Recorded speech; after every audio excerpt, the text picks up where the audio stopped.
Dracula, Chapter 7.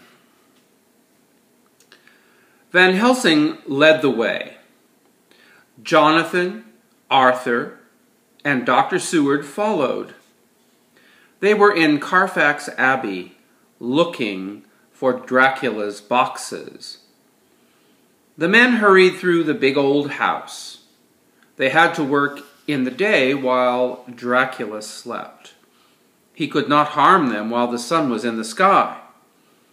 The men climbed downstairs to a room underground. The farther down they went, the worse it smelled. The smell was of things dead and dying. It made them choke. "His spirit is near," said Van Helsing. "The boxes must be very close." The men held their lanterns high. The floor of the underground room was covered with boxes. 29 of them. "There should be 50, said Jonathan. "Where are the other 21? "Dracula is clever," said Van Helsing. "He has hidden them in more than one place. We must split up and search everywhere. The docks, the railroad stations.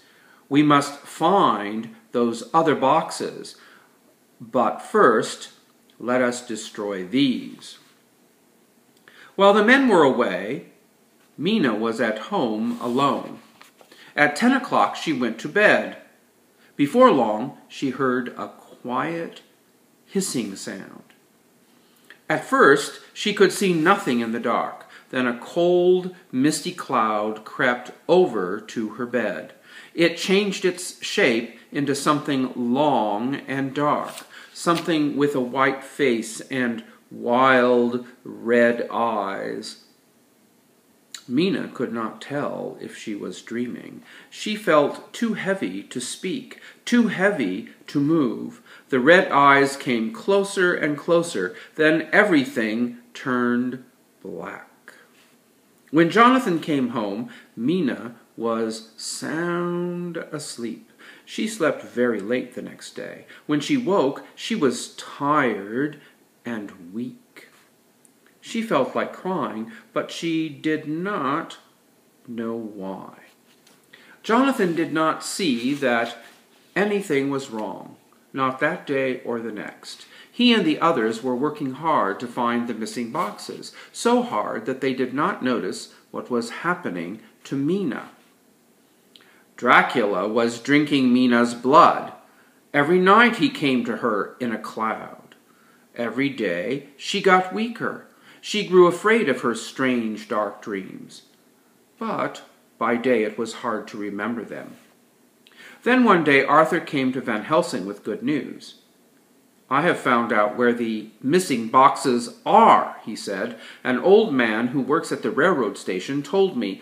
All the boxes came from Whitby on a train. Then some were sent to Carfax Abbey. Others went to the south of London and to the east. Still others were sent to a house in the center of town, in Piccadilly. I have all the addresses." Van Helsing packed his bag with crosses, garlic, and holy water. "We must get Dr. Seward and Jonathan," he said. "We have work to do." They hurried to Jonathan's house. There they were met with a terrible sight. Mina was crying as if she could never stop. There was blood on her nightgown, blood on her face, and there were 2 bright red marks on her neck. Jonathan could hardly speak. His eyes burned with anger.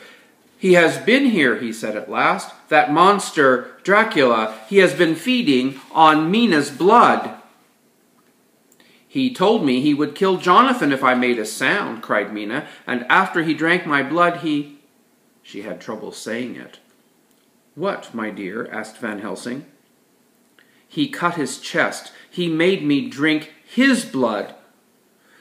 "Now you are in my power," he said. "You will come when I call. You will help me fight my enemies." Mina cried harder than ever. "I would rather die than help him. What shall I do?"